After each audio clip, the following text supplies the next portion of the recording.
कि एक ऐसी वैकेंसी है जो मैं पर्सनली इतना अच्छा नहीं मानता हूँ। पूरा एक्सपीरियंस मैं शेयर करने वाला हूँ उसमें कि मैं आईटीबीपी में गया था तो क्या हुआ था मेरे साथ, वो भी बने रहिए बताएंगे। जय हिंद दोस्तों, स्वागत है आपका पंकज फौजी स्टडी ग्रुप पर। एक नई वैकेंसी के साथ नई वीडियो के साथ हम आपके सामने हाजिर हो गए हैं। अपना कर्तव्य जो आपको सरल भाषा में इस वैकेंसी के बारे में बताना है वो हमारा कर्तव्य है, वो हम आपके सामने हाजिर हो गए हैं। तो इस वीडियो में हम जानने वाले हैं आईटीबीपी में बहुत अच्छी वैकेंसी आई हुई है। क्या वैकेंसी है, किस तरह से आपको अचीवमेंट इसको पाना है, क्या इसका सिलेक्शन प्रोसीजर क्या रहेगा, आपका एज, फीस, सैलरी कितनी रहेगी, जॉब प्रोफाइल क्या रहने वाली है, बहुत सारी बातें जो छोटी छोटी आपको नहीं पता है, मैं इस वीडियो के माध्यम से आपको कन्वे कराने की कोशिश करूंगा, वो भी बिल्कुल सिंपल भाषा में, जिससे कि आपको समझ आए। आप इसको अप्लाई करने से पहले अच्छे से जान लीजिएगा इस वैकेंसी के बारे में क्यों आपके लिए सही है या नहीं है, क्योंकि आपको कल को पछताना ना पड़े। तो वीडियो स्टार्ट कर देते हैं। बिल्कुल मैं फिर बता देता हूँ, बिल्कुल सिंपल सरल भाषा में। अगर आपको कुछ समझ में नहीं आता है, आप कुछ जानना चाहते हैं, वीडियो को कमेंट छोड़ दीजिएगा, जो भी होगा मैं उसके रिप्लाई देने की कोशिश करूंगा। तो वैकेंसी किस चीज़ की है? आईटीबीपी हेड कांस्टेबल रिक्रूटमेंट 2022 के बारे में हम बात करने वाले हैं। टोटल नंबर ऑफ पोस्ट की बात करें तो देखिए, टोटल नंबर ऑफ पोस्ट यहां पर निकल के आ रहे हैं 248। टोटल नंबर ऑफ पोस्ट कितनी है? 248 पोस्ट है। आप बोल रहे होंगे सर ये तो 248 क्या है, बहुत छोटा सा नंबर है। नहीं, हेड कांस्टेबल मिनिस्टर की जब बात आ जाती है तो 248 बहुत बड़ी वैकेंसी हो जाती है। एसएसबी की मैं बात करूं तो जनरल की 30, 35, 110, 150 इतनी ही लिमिटेड वैकेंसी होती है। तो इसमें 148 वैकेंसी है। 148 में भी 90 एलडीसी की वैकेंसी है। क्या होता है, उसके क्या क्या क्राइटेरिया चाहिए, वो सब कुछ बताएंगे। तो टोटल कितनी पोस्टें हैं आपके पास? 248 पोस्टें हैं। अगर आगे बात करूं कि इसकी अप्लाई डेट क्या है, तो अप्लाई डेट देखिए, बहुत अच्छी वैकेंसी है, ये आपको मैंने बता दिया है। 8 जून से इसकी अप्लाई डेट रहने वाली है और 8 जून से अप्लाई डेट रहेगी। 8 जून से 2022 टू 7/7/2022 ये इसकी अप्लाई डेट रहेगी। तो आप बोलेंगे सर इतनी जल्दी आप कैसे बता रहे हैं? देखिए, ऑनलाइन फॉर्म इस टाइम से आ जाएंगे, लेकिन इसका नोटिफिकेशन आईटीबीपी में रिलीज कर दिया है। तो आपको ये जानना जरूरी हो जाता है कि सर कल को क्या होगा। मैं आपको एडवांस में बता रहा हूं कि ये वैकेंसी में होने वाला है। फीस की बात करें तो देखिए, फीस इसकी कितनी है? 100 रुपये है। ये 100 रुपये है। किस किस के लिए है? अगर आप जर्नल हैं, ओबीसी हैं, ओनली मेल कैंडिडेट की बात कर रहे हैं। लेकिन अगर आप एससी कैंडिडेट हैं, एसटी कैंडिडेट हैं या फीमेल हैं, आपको कोई भी फीस नहीं देनी है।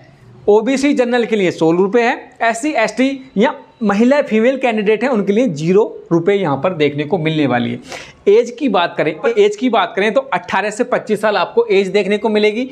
18 से 25 साल आपका एज यहाँ पर मांगा गया है। कब तक मांगा गया है? 1 जनवरी 2022। जी हाँ, 18 से 25 साल कब तक होनी चाहिए? 1 जनवरी 2022 तक आपकी ये एज हो जानी चाहिए। और इसमें एक पॉइंट और है, candidate should not have born earlier than 2/1/1997। ये ध्यान रखिए कि आपका जन्म 2 जनवरी 1997 से पहले नहीं हुआ हो। समझ रहे हैं? 2/1/1997 से लेकर 1 जनवरी 2022 के बीच में आपका जन्म हुआ होना चाहिए। जर्नल कैंडिडेट के लिए 18 से 25 साल। ओबीसी कैंडिडेट है तो आपको 3 साल की छूट मिलेगी। एसटी, एससी कैंडिडेट है तो 5 साल की छूट मिलेगी। इसी हिसाब से आप बढ़ा लीजिएगा, आपको छूट एज पर गवर्नमेंट रूल के हिसाब से आपको यहाँ पर देखने को मिल जाएगी। तो आपकी जनरल वालों की 18 से 25 साल है, 1/1/2022 तक होना चाहिए। और आपका जन्म जो है 2 जनवरी 1997 से पहले का नहीं होना चाहिए, ये ध्यान रखिएगा। सिलेक्शन प्रोसीजर क्या रहने वाला है? सबसे बड़ी बात है कि सिलेक्शन प्रोसीजर क्या होगा और कैसे होगा। अपना एक्सपीरियंस मैं शेयर करने वाला हूं उसमें कि मैं आईटीबीपी में गया था तो क्या हुआ था मेरे साथ, वो भी बने रहिए बताएंगे। तो पहले क्या होगा, आपका पीटी हो जाएगा, पीएसटी हो जाएगा, उसके बाद रिटन टेस्ट होगा, स्किल टेस्ट होगा और डीबीपी होगा आपका और मेडिकल टेस्ट हो जाएगा। तो ये कुछ उसके क्राइटेरिया होंगे। पहला पीटी आपका होगा, फिर पीएसटी हो जाएगा, फिर रिटन टेस्ट हो जाएगा जो मैं बताने वाला हूँ, उसके बाद आपका स्किल टेस्ट हो जाएगा, उसके बाद डीबी होगा, डॉक्यूमेंट वेरिफिकेशन होगा, मेडिकल हो जाएगा और फिर आपका सिलेक्शन फाइनल होगा, आपका कट ऑफ लग जाएगी और आपका सिलेक्शन वहाँ पर हो जाएगा। अगर हम यहाँ पर बात करें आपकी फिजिकल स्टैंडर्ड के बारे में कि भाई आपकी फिजिकल स्टैंडर्ड क्या रहने वाला है, तो अगर आप मेल कैंडिडेट हैं और जनरल ओबीसी और एससी कैंडिडेट हैं तो आपकी हाइट 165 सेंटीमीटर होनी चाहिए। एसटी कैंडिडेट हैं तो 162.5 सेंटीमीटर आपकी हाइट होनी चाहिए। अगर फीमेल जनरल ओबीसी और एससी फीमेल कैंडिडेट हैं तो फीमेल की बात कर रहे हैं तो 155 सेंटीमीटर, और एसटी कैंडिडेट हैं तो 150 सेंटीमीटर यहाँ पर आपकी हाइट होनी चाहिए। ठीक है, अगर हम चेस्ट की बात करें, चेस्ट की बात कर लेते हैं। जनरल ओबीसी एससी कैंडिडेट के लिए 77 से 82, 77 नॉर्मल और 5 का फुलाव आपका होना चाहिए। एसटी कैंडिडेट है तो 71 से 76 आपका होना चाहिए, और फीमेल कैंडिडेट के लिए एप्लीकेबल नहीं है।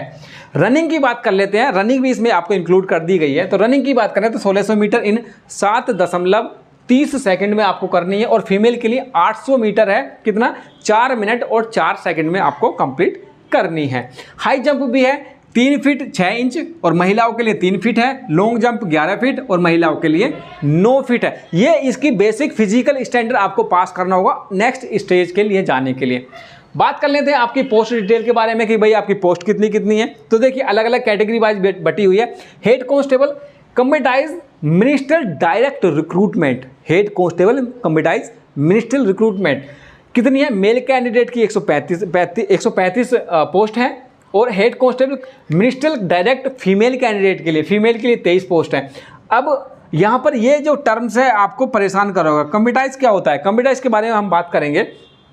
और हेड कांस्टेबल डायरेक्ट रिक्रूटमेंट जो है LDC limited department competitive exam, इसमें आपको 90 पोस्ट मिलेगी, और ये ओनली जो ऐसे ITBP में सर्विंग पर्सनल है जिनकी जो एज है वो 35 साल और उनकी जो सर्विस है 5 साल हो गई हो, वही इस फॉर्म को अप्लाई कर सकते हैं।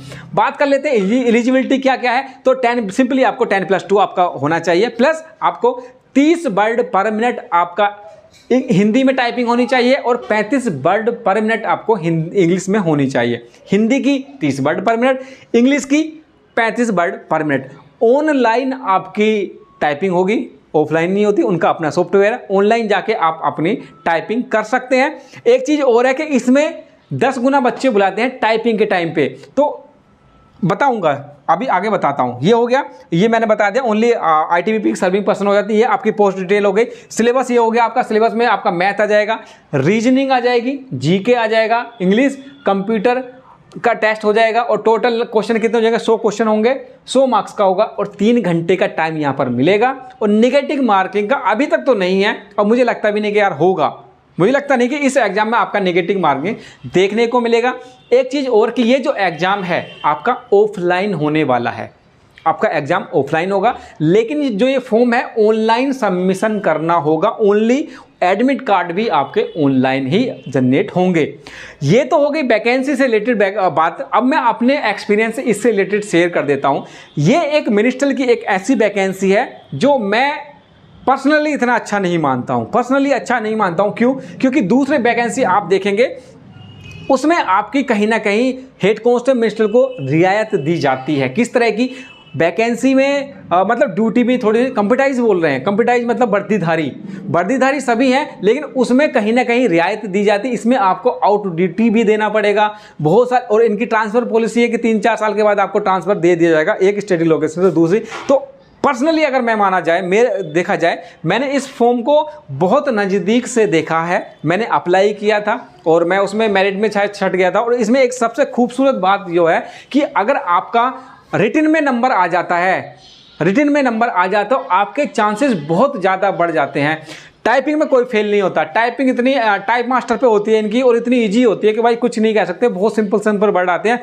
टाइपिंग अब में आप पास कर जाओगे, कोई दिक्कत नहीं है। लेकिन ये रिटन में ही उतने क्वालिफाई करते हैं कि अगर रिटन में क्वालिफाई उतने करेंगे जितने उनको चाहिए होगा उसी हिसाब से। और मेडिकल, हाँ मेडिकल में अगर आपका नाम आ गया तो समझ लो आपका फाइनल में सिलेक्शन कोई नहीं रोक सकता। मेडिकल वो उतनों का ही करते हैं जितना उनको लेना है। वह ये नहीं कि भाई बहुत सारे बच्चे बुला लिए, जैसे दूसरे पैरामिलिट्री फोर्स या CAPF में होता है।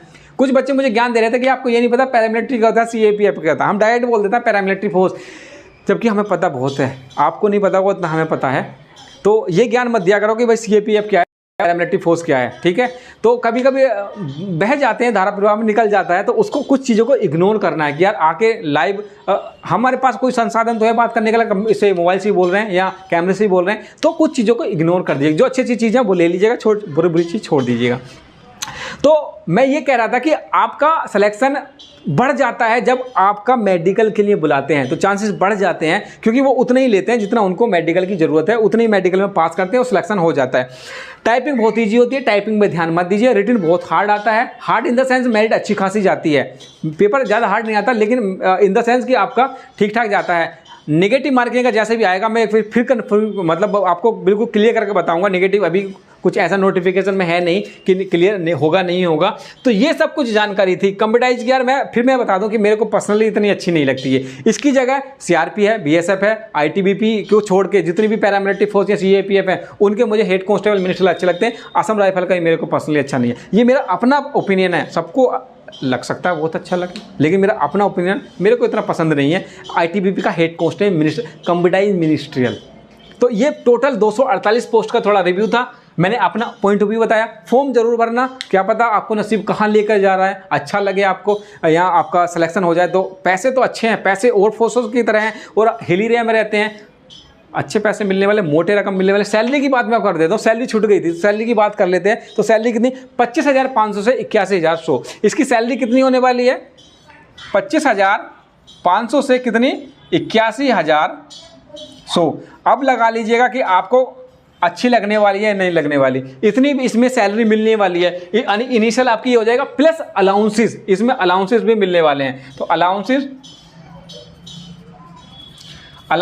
एडिशनल होंगे, अलाउंसेस इसमें आपको और मिलने वाले हैं। वैकेंसी अच्छी है, 248,000 बहुत वैकेंसी है, ये मत कहना कि बहुत छोटी है, वैकेंसी अच्छी है, ये सैलरी होने वाली है। ये आपका सिनेरियो, अगर आप भी कुछ जानना है कमेंट्स कीजिए, मैं उसके रिप्लाई देने की कोशिश करूंगा। और मैं एक वीडियो और ले आऊँगा, उसमें अपना एक्सपीरियंस शेयर कर दूंगा, क्योंकि मैंने बरेली में एग्जाम दिया था इसका और काफ़ी आगे तक बढ़ गया था और फाइनल में सिलेक्शन में मैं निकल गया था। अपना एक्सपीरियंस शेयर करूँगा, किस तरह टाइपिंग होती है, किस तरह का इसका रिटन एग्जाम आता है और क्या इसकी फैसिलिटी होती है, वो सब कुछ बात करेंगे। तो इस वीडियो में इतना ही, मिलते हैं अगले वीडियो में।